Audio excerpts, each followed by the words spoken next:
Hello everyone, welcome. Now we will study the subject Basic Principles of Radiotherapy of DRT Part 2. Radiotherapy में अपना topic चल रहा था radio activity. जैसा कि मैंने आपको लास्ट लेक्चर में भी बताया था ये चीज़ें कि अपना जो डिपार्टमेंट है दैट मीन्स रेडियोलॉजी डिपार्टमेंट, यहाँ पे हम हर चीज़ में रेडिएशन से डील करते हैं और आपकी जो रेडिएशंस निकलती है वो रेडियो एक्टिव सोर्सेज से निकलती हैं। तो यहाँ पे अपन बात करते हैं रेडियो एक्टिव सोर्सेज, ठीक है। तो रेडियो एक्टिव जो सोर्सेज होते हैं दैट मीन्स जो एलिमेंट्स है, जो कंपाउंड्स है, उनमें से जब रेडिएशन निकलती है तो वहाँ पे कौन सी प्रोसेस होती है और किस प्रोसेस के कारण ये सब होता है। तो वहाँ पे एक प्रोसेस होती है जिसका नाम होता है रेडियो एक्टिविटी।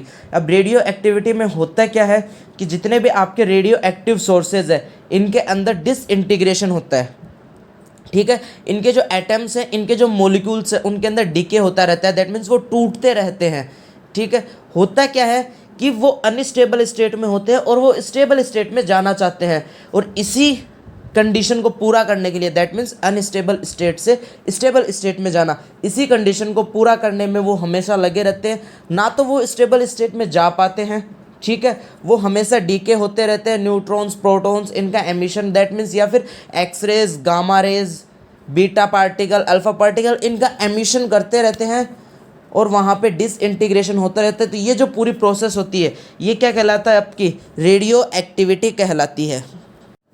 रेडियो एक्टिविटी एक कंटिन्यूस स्पॉन्टेनियस दैट मीन्स स्वतः उत्सर्जन, लगातार प्रोसेस होती रहती है, लगातार इसमें रेडिएशंस या फिर पार्टिकल जो नेचर की जो रेडिएशंस होती हैं वो आपकी निकलती रहती हैं। रेडियो एक्टिविटी के वक्त जो भी आपका एटम और मॉलिक्यूल है दैट मीन्स जो रेडियो एक्टिव सोर्स है जिसमें रेडियो एक्टिविटी की प्रोसेस होगी, वो क्या करता है, अपना एटॉमिक नंबर चेंज कर लेता है, अपनी केमिकल आइडेंटिटी चेंज कर लेता है। किसके चक्कर में, केवल और केवल अनस्टेबल स्टेट से स्टेबल स्टेट में जाने के लिए। अब अगर अपन बात करें कि रेडियो एक्टिविटी की खोज किसने की थी, मैंने आपको बता दिया था लास्ट लेक्चर में कि रेडियो एक्टिविटी दो प्रकार की होती है आपकी, एक होती है नेचुरल रेडियो एक्टिविटी और एक होती है आपकी artificial radio activity. Natural radio activity जो प्रकृति के द्रुप पाई जाती है, आपके पास जो एलिमेंट्स आपको मिलते हैं वो रेडियो एक्टिव सोर्सेज के रूप में ही मिलते हैं, दैट मीन्स उनमें हमेशा डीके होता ही रहता है। और आर्टिफिशियल दैट मीन्स कि जो स्टेबल कंपाउंड्स आपने उनको क्या किया, अनस्टेबल में कन्वर्ट कर दिया। अब वो क्या करेगा, स्टेबल में जाने की कोशिश करता रहेगा और वो निरंतर रेडिएशन का एमिशन करता रहेगा। तो वो रेडियो एक्टिव सोर्स या फिर वो रेडियो एक्टिविटी की प्रोसेस कौन सी कहलाती है, आपकी आर्टिफिशियल कहलाती है। अब अगर अपन नेचुरल की बात करें तो नेचुरल को तो सबसे पहले डिस्कवर किया था हेनरी बैकरल ने, और जो आर्टिफिशियल है उसकी अगर अपन बात करें तो आर्टिफिशियल रेडियो एक्टिविटी को सबसे पहले खोजा था मैडम क्यूरी ने, ठीक है। इसके बाद में हमने डिस्कस किया था डिसइंटीग्रेशन लो, डीपीएस, डिसइंटीग्रेशन पर सेकंड, एक सेकंड में कितने डिसइंटीग्रेशन हो रहे हैं, है ना। उसी पे अपन ने वहाँ पे डिस्कस किया था। तो वहाँ पे अपने पास एक लो था, लो ये बता रहा था आपको कि जितने आपके पास रेडियो एक्टिव एटम्स होंगे उतना ही डीपीएस होगा, डिसइंटीग्रेशन पर सेकंड होगा।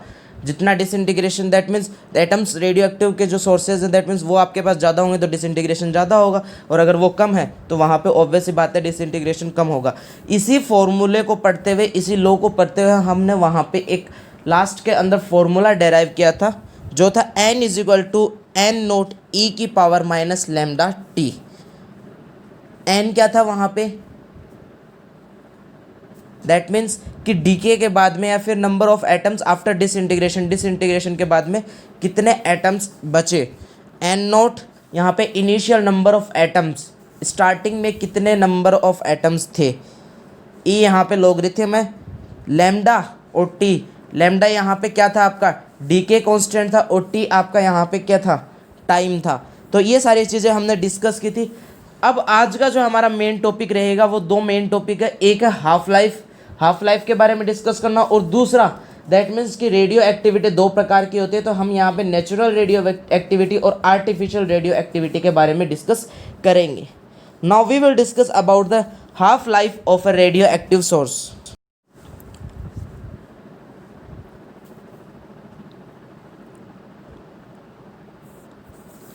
हाफ लाइफ में क्या होगा, देखो नॉर्मल सी बात है, life half that means 50%, life span that means कि जो आपका यहाँ पे रेडियो एक्टिव सोर्स है उसकी जो लाइफ की बात की जा रही है उसकी बात की जा रही है।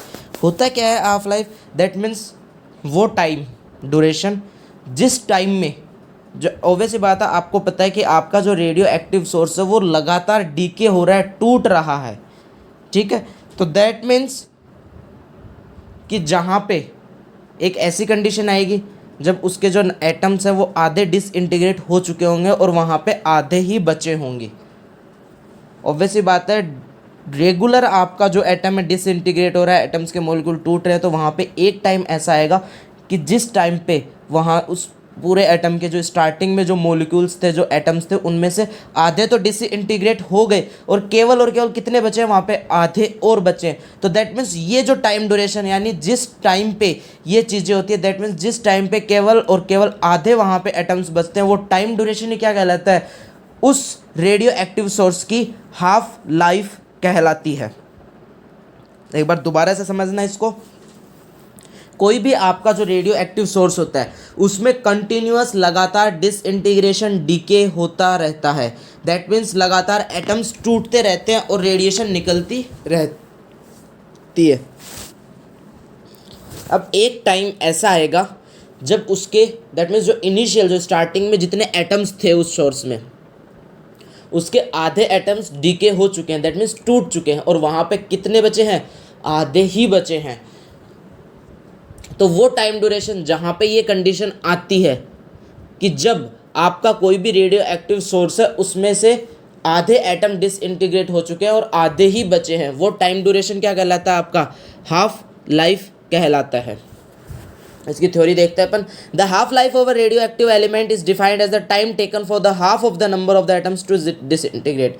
दैट मीन्स कि half life radioactive element का इस प्रकार से अपन डिफाइन करेंगे कि the time taken for the half the number of to atoms to disintegrate, कि आधे एटम्स को डिसइंटीग्रेट होने में कितना टाइम लग रहा है। ऑब्वियस सी बात है आधे आपके एटम्स वहाँ पे डिसइंटीग्रेट होंगे और आधे बचेंगे, वो टाइम कौन सा कहलाएगा, आपका हाफ लाइफ कहलाएगा।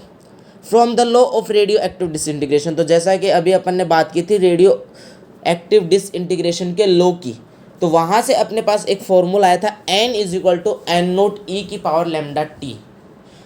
इसी फॉर्मूले की सहायता से हम किसी भी एटम की हाफ लाइफ निकाल सकते हैं। अब हाफ लाइफ में हुआ क्या है वो चीज़ें दो डिस्कस करना।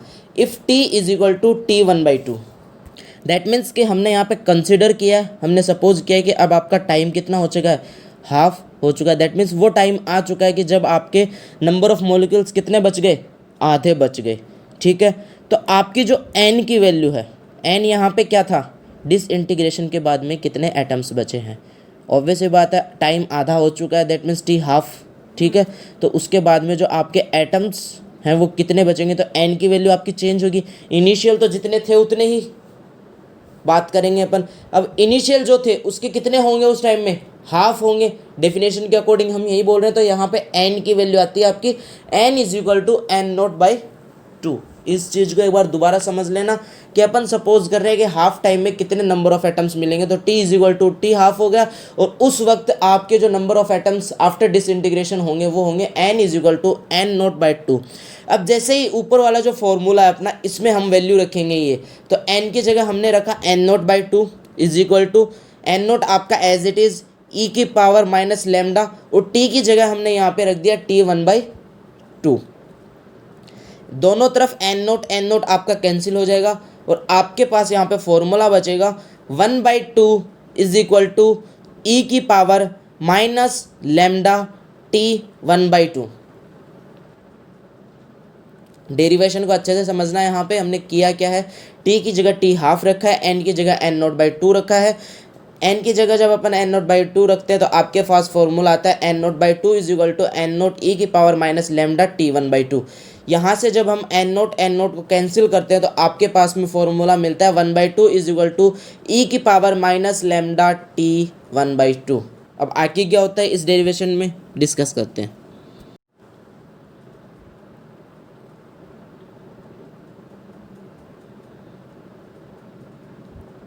आगे क्या होगा कि आपका जो था 1/2 था, जब इसको आप रेसिप्रोकल दैट मीन्स 2 को जब ऊपर लाओगे दोनों तरफ आपको क्या करना रेसिप्रोकल करना पड़ेगा। जब आप इसका रेसिप्रोकल करते हो तो आपके लेफ्ट हैंड साइड में आता है 2 और RHS में आपको मिलता है e⁻λt1/2। जैसे आप इसका रेसिप्रोकल करते हो तो आपका जो माइनस साइन है वो यहाँ पे हट जाएगा।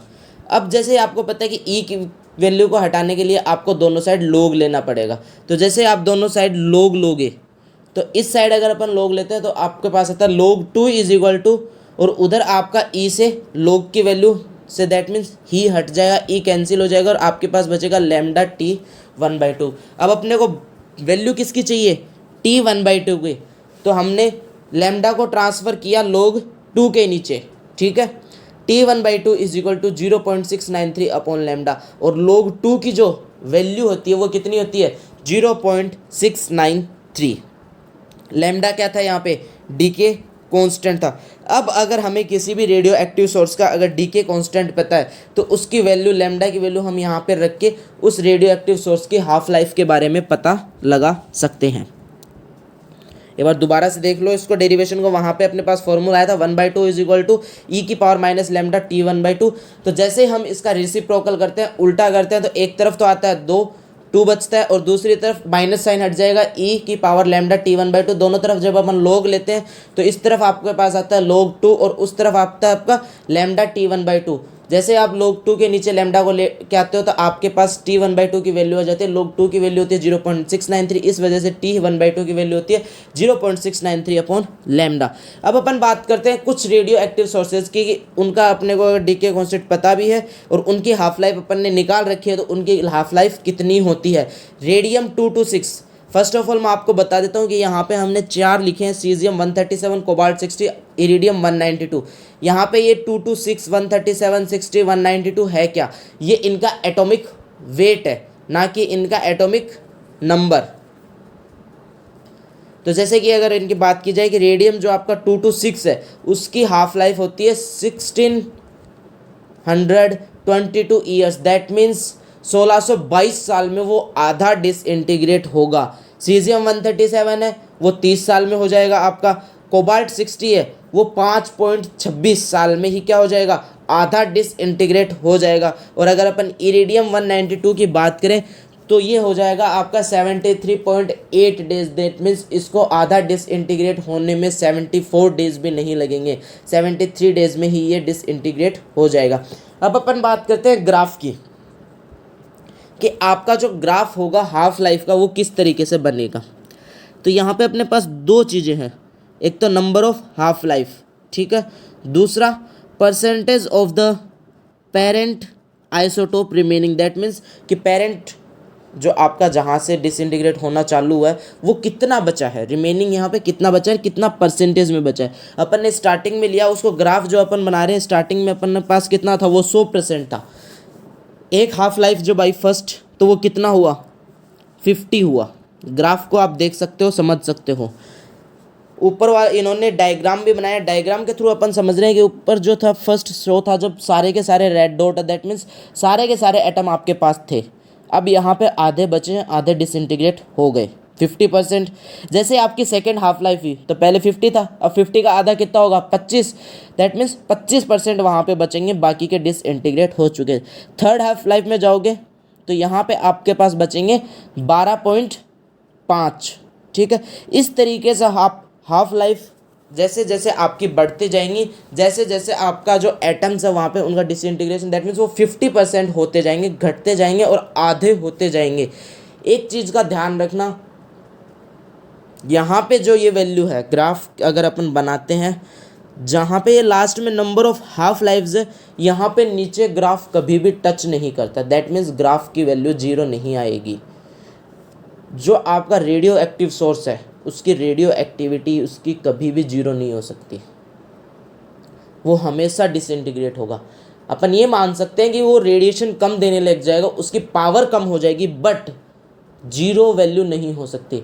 हाफ लाइफ के अकॉर्डिंग आप देख सकते हो, आपको पता चल रहा है 100 का आधा 50 हुआ, 50% बचा, फिर वो 25% बचेगा, फिर वो वहाँ पे 12.5% बचेगा, फिर वो वहाँ पे 6.125 % बचेगा। इस तरीके से फिर 6 से वो लगभग 3 के समथिंग आया, 3 के समथिंग वो फिर 1.5 समथिंग आएगा। इस तरीके से ये वैल्यू जीरो की तरफ चलती रहेगी, बट जीरो कभी भी नहीं होगी। प्रैक्टिकली अगर आपके पास टाइम हो तो आप इन चीज़ों को करके देख सकते हो। आप 100 को लें और फिर 100 को 2 से डिवाइड करते जाएं, आपके पास वैल्यू आती रहेगी। दैट मीन्स वो वैल्यू जीरो कभी भी नहीं होगी, वो जीरो की तरफ टेंड करेगी। दैट मीन्स हम उसको लास्ट में जीरो के बराबर मान सकते हैं, बट वो जीरो नहीं होती। इसी वजह से ये जो ग्राफ है, इस ग्राफ को टच मत करना। अगर इसको नीचे आप टच कर देते हो तो ग्राफ गलत हो जाता है, बिकॉज जो रेडियो एक्टिव सोर्स है उसकी वैल्यू कभी भी जीरो नहीं होती है। वो हमेशा रेडिएशंस को निकालता ही रहता है, रेडिएशंस हमेशा एमिट होती रहती है उसमें से। तो इन चीज़ का ध्यान रखना। अब जैसा कि यहाँ पे ऊपर जो डायग्राम है उसमें आपने देख लिया किस तरीके से आपके रेडियो एक्टिव सोर्स के एटम्स डिसइंटीग्रेट है। अब जो रेडियो एक्टिविटी थी उसके हमने बात की थी कि रेडियो एक्टिविटी दो प्रकार की होती है, एक नेचुरल रेडियो एक्टिविटी होती है और एक होती है आपकी आर्टिफिशियल रेडियो एक्टिविटी। मैंने आपको पहले बता दिया, नेचुरल प्राकृतिक, जो प्रकृति में आपको मिला वैसा का वैसा आपने उसे काम में ले लिया। आर्टिफिशियल दैट मीन्स उसमें आपको चेंजेस करने पड़े, और चेंजेस करने के लिए आपको दैट मीन्स आपने लैब में किए, इंडस्ट्री में किए, कहीं पे भी आपने उसमें चेंजेस किए, कुछ चेंजेस करने पड़े केमिकली, तभी जाके उसको आप काम में ले सके। वो चीज़ें कौन सी होंगी? आपकी आर्टिफिशियल रेडियो एक्टिविटी होगी। डिस्कवरी की अगर इनकी बात की जाए तो नेचुरल रेडियो एक्टिविटी को सबसे पहले हेनरी बैकरल ने 1896 में डिस्कवर किया था। आर्टिफिशियल रेडियो एक्टिविटी को मैडम क्यूरी ने 1934 में डिस्कवर किया था। ठीक है, अब अपन बात करते हैं नेचुरल रेडियो एक्टिविटी की। इन this process the substance already has radio activity in the natural state. That means कि नेचुरल रेडियो एक्टिविटी के अंदर जो भी आपका सब्सटेंस होता है उसमें प्रकृति के अंदर जो किसकी नेचुरल स्टेट है, जैसे स्टेट में वो आपको मिला है नेचर के अंदर, उसी स्टेट में क्या होता है, वो रेडियो एक्टिव होता है। दैट मीन्स वो रेडिएशन एमिट करता रहता है और लगातार उसमें डिसइंटीग्रेशन होता रहता है, वो आपको मिलता है इसी स्टेट में। ठीक है, in this process the radioactivity has been induced by the irradiation.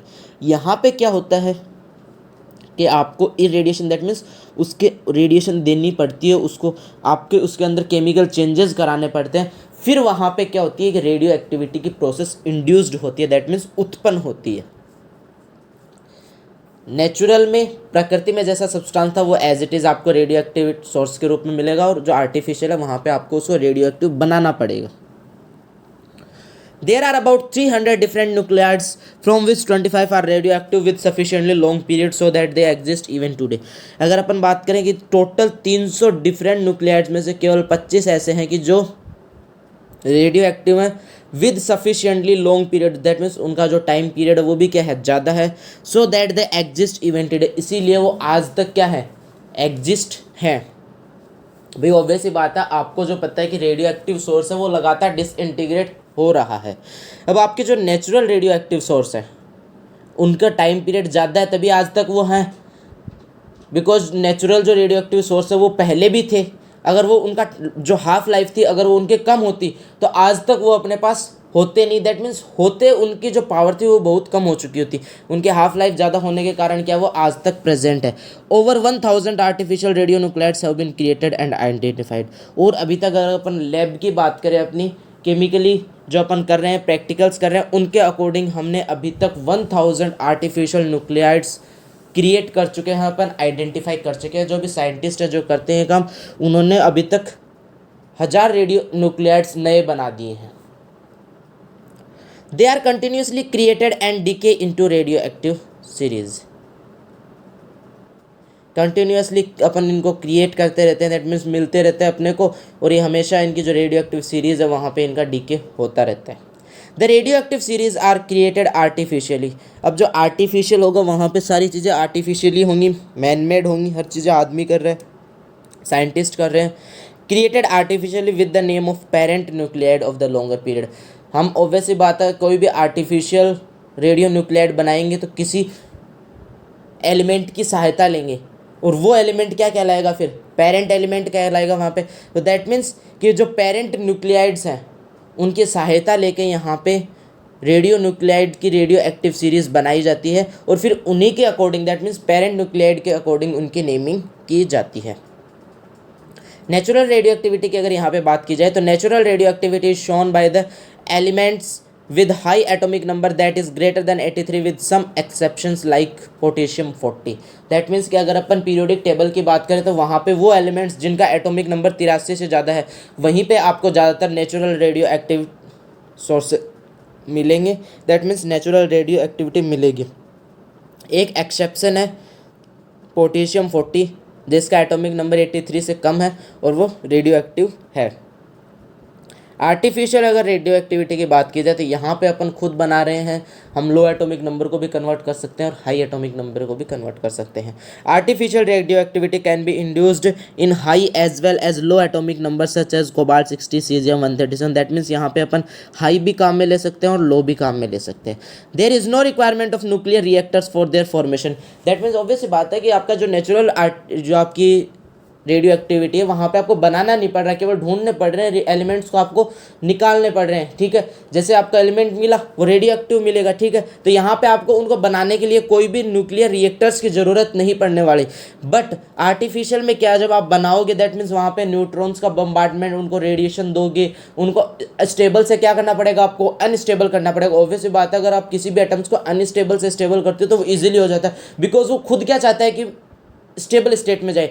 But अगर कोई एटम्स पहले से स्टेबल स्टेट में उसको आपको अनस्टेबल में करना है तो ऑब्वियस सी बात है कठिन कार्य होगा। इसलिए न्यूक्लियर रिएक्टर्स की वहाँ पे ज़रूरत पड़ती है, उनको रेडिएशंस देनी पड़ती है। रेडिएशंस देने के बाद में वो क्या होते हैं, अनस्टेबल स्टेट में जाते हैं और फिर वो रेडियो एक्टिव सोर्सेज की तरह बिहेव करते हैं, रेडिएशन एमिट करते हैं लगातार। वहाँ पे कंटिन्यूअस स्पॉन्टेनियस स्वतः उत्सर्जन होता रहता है, डिसइंटीग्रेशन होता रहता है और रेडिएशन का एमिशंस होता रहता है। तो ये आपका टॉपिक था रेडियो एक्टिविटी, एक छोटा सा टॉपिक था रेडियोथेरेपी के अंदर।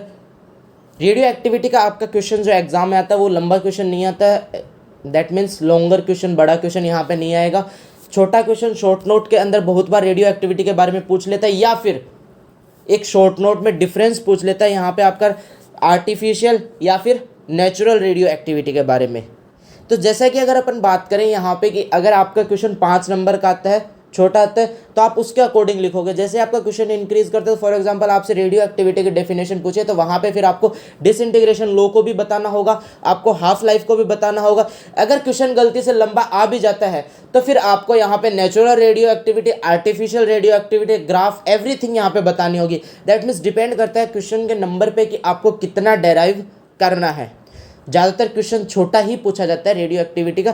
तो आपका जो रेडियो एक्टिविटी का टॉपिक है वो यहाँ पे कंप्लीट होता है। इसके अलावा अगर अपन बात करें रेडियो एक्टिविटी की, तो रेडियो एक्टिविटी भी इतनी वाइड है कि हम एक साथ अभी इसको नहीं पढ़ सकते।